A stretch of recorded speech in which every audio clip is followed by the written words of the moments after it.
So you just finished washing your car and you want that final step, making those tires look awesome, to be quick and easy. Welcome to Blackmagic Car Detailing 101.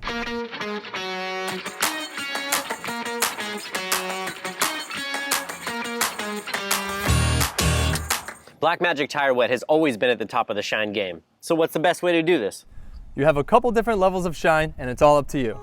First up is that high gloss shine. And now you want to start with a clean and dry tire. And Tire Wet absolutely kills it when it comes to that wet, shiny look. Just spray a lap or two around the sidewall of your tire. Don't be shy, mist away. Literally ready, aim, shine.